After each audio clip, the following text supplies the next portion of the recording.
Faith can be an incredible thing. For some people, it's the only thing that gets them through their day, while for others, it serves as a source of renewal and inspiration. But it can also be a very dangerous thing when faith is placed in the wrong person. Those of us who grew up in the church will know that ministers, elders, and deacons are held in high regard in their respective church families, since they're seen as the leaders of the church and are tasked with helping and guiding their congregation. But some of those who call themselves ministers of God, they're not at all what they seem.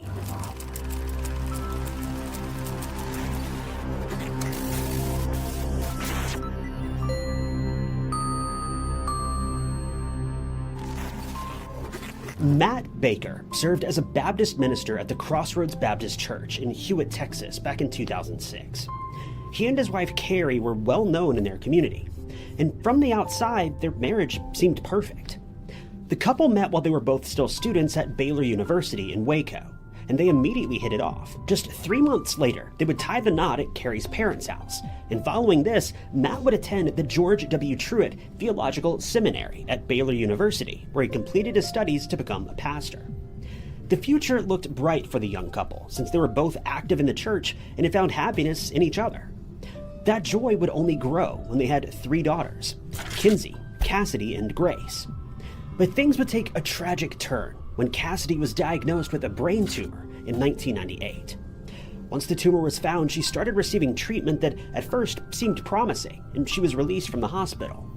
But in March of the following year, Matt found her unresponsive in her bedroom and realized she'd sadly passed away. And this understandably brought Kari's world crashing down around her. Due to the effect that the tragedy had on her, Kari started attending counseling sessions and would often remember her daughter by writing passages about her in her Bible. This, along with her faith and her 2 other daughters, kept her going during a time that many people would have found too hard to endure.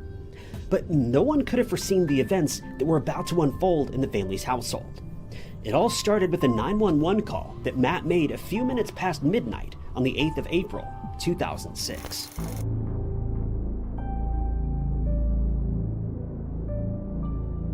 Matt told the operator that he left the house to get a movie and to put gas in his car. But when he returned, he was shocked to find Kari lying lifeless on their bed with a note and an empty bottle of sleeping tablets next to her.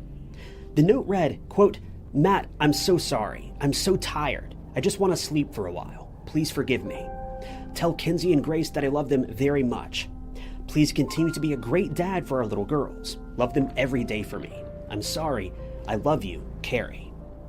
He told the operator that he had tried to revive his wife, and when he realized that she wasn't breathing, and since she wasn't clothed, he started trying to dress her one hand at a time while speaking to 911 on the phone, which he had trapped between his ear and one of his shoulders. The operator then instructed him to start administering CPR, which he did, and when EMS arrived, they took over. But Kari was pronounced deceased when they were unsuccessful. Matt then supplied investigators with the details of what had happened that night. He stated that he left the house at around 11:10 p.m. because he wanted to rent a movie, and while he was out, he decided that he might as well get gas for the car. He was surprised when, upon his return, he found his and Kari's bedroom door locked, and she wouldn't answer when he knocked. He became concerned that something was wrong and grabbed a screwdriver, and he was able to lever the door open, and the door lock finally popped and he stepped inside. He found Kari lying on the bed with her arms outstretched. He then managed to dress her in a t-shirt and underwear while speaking to the 911 operator. To everyone at the scene, it seemed that Cassidy's passing had just been too much for Kari, something that most parents would never judge her for. Jim and Linda Doolin, Kari's mother and father, were informed of what had happened, and they raced over to the house in disbelief. They knew that Kari had been struggling, but never imagined that she would take her own life. But it wouldn't take long for their suspicions to be roused when Linda was told by her 3 sisters that Matt wasn't as clean-cut as he pretended to be. They knew of multiple women who Matt had made advances towards while serving as their minister, but they decided not to say anything since they didn't want to cause trouble in his and Kari's marriage. Since she was still in disbelief over the ruling that Kari had ended her own life, she decided to do some investigating, starting with Matt and Kari's cell phones that had just been added to her and Jim's plan. She immediately found something strange. In the weeks after Kari had passed away, Matt had been placing calls to her number. In one instance, he'd called that number 17 times, and in total, he had dialed it 180 times. She then found out that the phone was no longer in Matt's possession, since he'd given it to a member of his congregation, a woman named Vanessa Bowles. Linda then contacted Bill Johnston, a former assistant district attorney and assistant U.S. attorney who, along with U.S. Marshal Mike Nemera and agent John Bennett, started their own investigation. They were able to confirm that Matt was somewhat of a ladies' man, since he'd made advances to women not only while he and Kari were married, but also while they were dating, and while he was still in college. As is often the case, things started to look even more suspicious when they checked Matt's internet history. He'd not only visited several adult websites, but more alarmingly, had performed searches for terms that alluded to taking someone's life with sleeping pills, as well as an overdose. He also researched how one would go about obtaining the sleeping pill Ambien without the need for a prescription. Everyone involved started to feel that something untoward was going on here, and the police had missed many details that pointed towards Kari's passing being a homicide rather than her taking her own life. Through much trial and effort, Johnson was able to eventually convince the authorities that there was a need to have an autopsy conducted. And 3 months after that tragic night, this was finally done. And the results were interesting.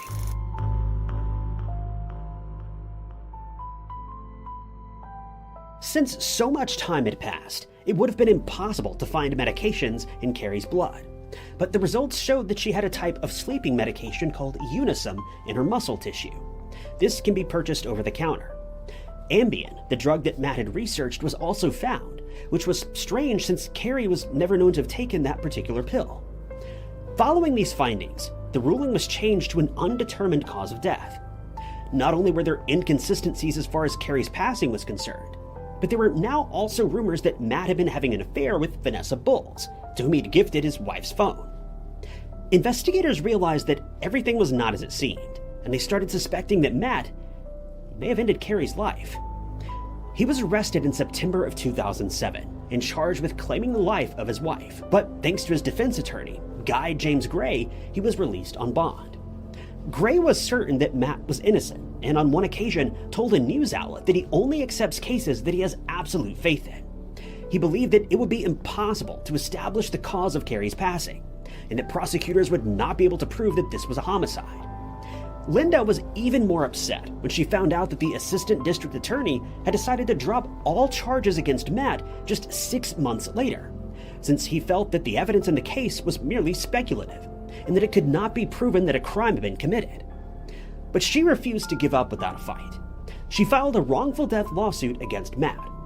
It would be a civil case, but she hoped that the authorities would uncover further evidence during their investigations, and that they would eventually be able to build a criminal case against him.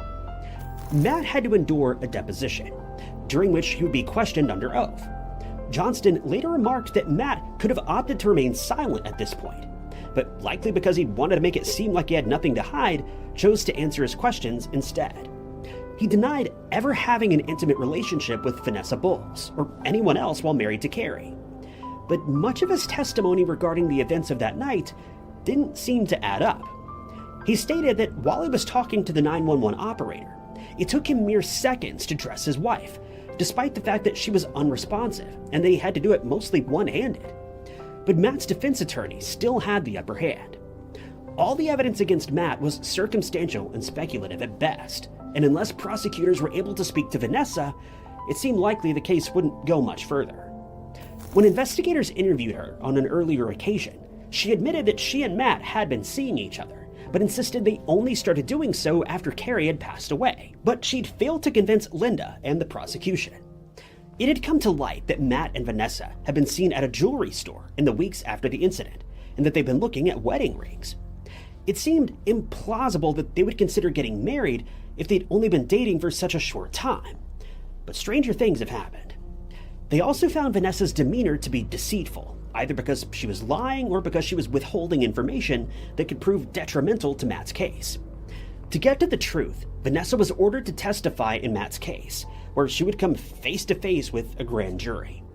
To ensure her full cooperation, Vanessa was told that she would not face any consequences as a result of her testimony. But she was told that if she was found to be lying under oath, she would be charged with perjury.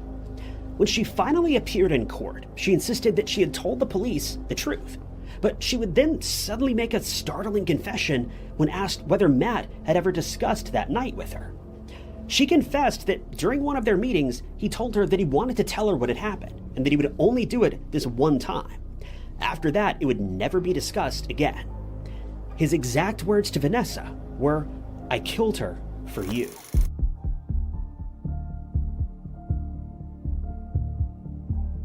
When speaking with Vanessa about the crimes against Kari, he went into further detail, telling her that he'd emptied out a few of Kari's medication capsules and replaced their contents with Ambien. He then made sure that Kari took them, and when she started to get drowsy, he helped her to the bedroom. There, he handcuffed her to the bed, and she soon drifted off.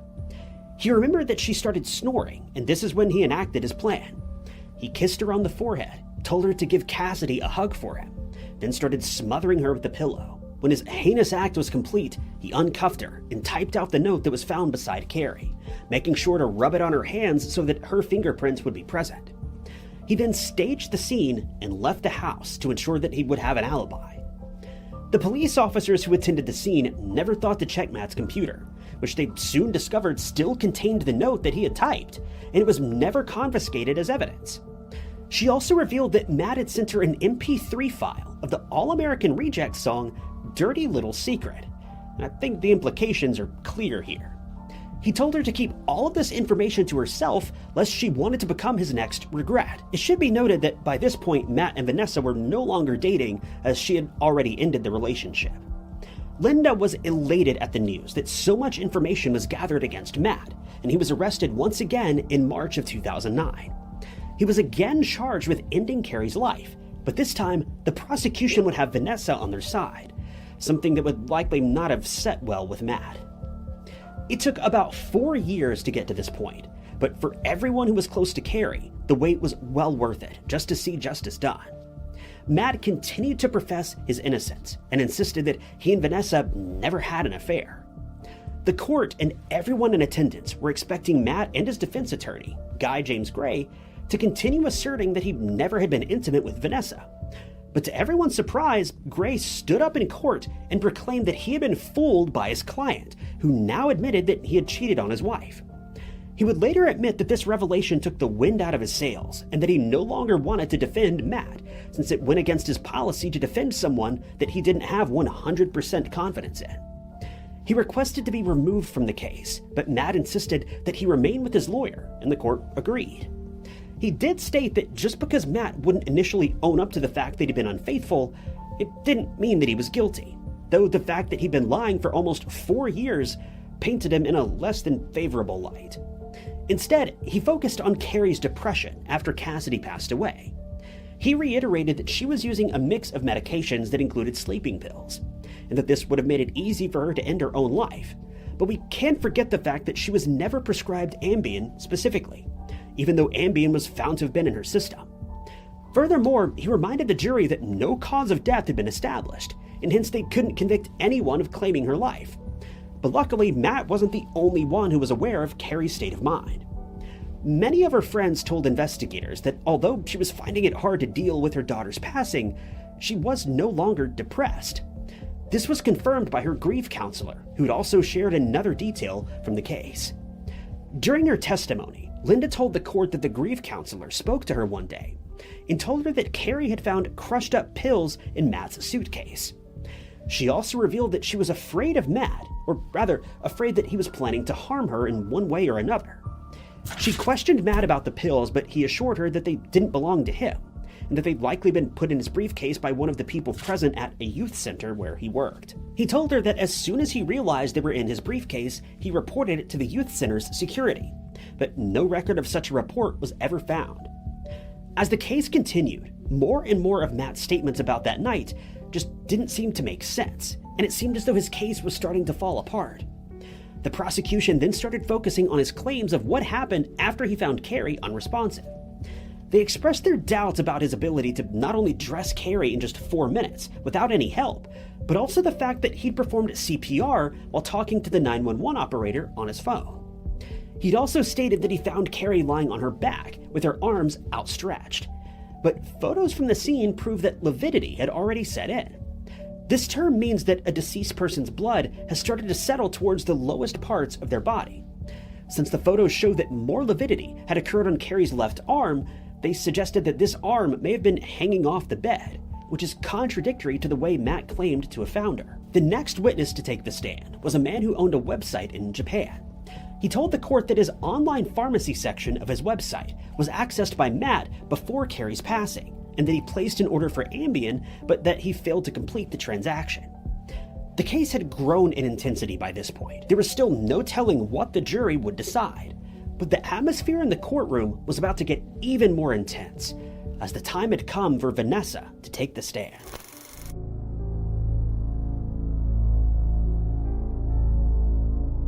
When asked whether she had lied about having an affair with Matt, Vanessa immediately admitted that she had been untruthful. She then recounted meeting Matt in church one day in 2005. At the time, she was in the process of getting divorced and had been having a difficult time adjusting to life as a single mother. She went to church and was sitting by herself when Matt sat down next to her and they started talking. They would often meet up after that, and at times he would talk to Vanessa about Kari. He explained that she was growing ever more depressed and that she wasn't taking care of their children anymore. Given that he was her minister, Vanessa believed every word, and so didn't find it strange that he'd asked her to come to his house for counseling. While praying together, he took hold of her hands and kissed her, which caught her off guard, and she stated that this is when the affair started. He would then often tell her that he wanted Kari out of his life, and that he had, on several occasions, spoken about ways in which he could end her life without being caught. He considered drugging a milkshake, tampering with her car's brakes, or ending her life in a drive-by. He'd also spoken about making it seem as though she had taken too many sleeping pills. He'd even gone as far as to tell her what date on which he planned to end Kari's life, the 7th of April, 2006, since this was close to the date that Cassidy had passed away. Committing the act on this date would make it easy for him to claim that Kari had taken her own life since it was close to the anniversary of Cassidy's passing, and hence would make his claims that she was depressed more believable. Unfortunately, Vanessa kept all of this information to herself rather than reporting it to the police, and preventing Matt from claiming the life of his wife in the first place. It's a factor in this case that Linda still struggles to come to terms with, especially since Vanessa had been granted immunity and could not be charged for withholding such information. Vanessa claimed that she chose not to speak up because she was worried that no one would believe her, given Matt's position as a minister. She also didn't think that he would do the same thing to her, despite being told by him that she would become his next regret if she didn't keep it secret. In Matt's defense, Gray asked an expert witness about DNA found on the note that was found next to Kari. He testified that Kari's DNA was by far the most abundant, which indicated to the defense that she had indeed typed it and printed it out, since she would have handled the paper more than anyone else. Soon enough, the trial was over, and all that was left was for the jury to make their decision. They left the courtroom, and Linda, along with the prosecution, were hopeful that they would return quickly, since this is usually a good sign that a guilty verdict had been reached. But over the next 7 hours, their hopes started to fade, as the jury asked to see Matt's deposition video, a transcript of Vanessa's testimony, and for clarification on whether Matt could only be found guilty of drugging and suffocating Kari. As the defense had not decided to put Matt on the stand, the jury would have to rely on witness statements and those made by Vanessa, since the prosecution was not allowed to question him in court. Guy James Gray had lost all confidence in his client and was concerned that he would incriminate himself if he were to testify, since the prosecution had planned for Matt to reenact his actions that night with the use of a dummy that weighed about the same as Kari. Had this been done, he would undoubtedly have struggled to demonstrate dressing the dummy while on the phone, and his case would likely have fallen apart very quickly. But in the end, this made very little difference, as the jury eventually returned and announced that they had found Matt guilty of taking the life of Kari Baker. And even then, Matt claimed that they'd made a mistake, and that he truly believed in his own innocence. The verdict resulted in Matt being sentenced to 65 years behind bars, with the possibility of parole after serving a minimum of 32 years. This man most likely will never leave prison. In the years that have passed since the crime occurred, Linda and the rest of Kari's family have since forgiven Matt for what he did, since they realized that holding on to a grudge this big could only lead to further misery in their lives. Holding on to this level of resentment, it's like punching yourself and hoping someone else gets hurt. At some point, you just have to stop and admit that what is. They've made peace with the fact that Kari's passing could have been prevented by one person who knew of his plans, and the fact that she would ultimately face no consequences for withholding such valuable information. Linda and Jim have now been given custody of Kinsey and Grace, and they continue to live as a loving family in defiance of the heinous acts committed by a man who many people trusted as an advisor, a spiritual guide, and a mentor. This case is another shining example that just because someone claims to be a Christian, a minister of God's word, or any plethora of things, that doesn't necessarily mean they're a good person or that they're even being truthful. A person's true intentions are almost always seen in their actions, not their words. I've said it before, and I feel that it fits here as well. Matt was not a Christian man. Matt was not a man of God. He was a wolf in a sheep's den, and he was out for blood. To him, I say good riddance, and I hope with every fiber of my being that he's able to turn his life around in prison, but I think we all have to admit this is probably a long shot.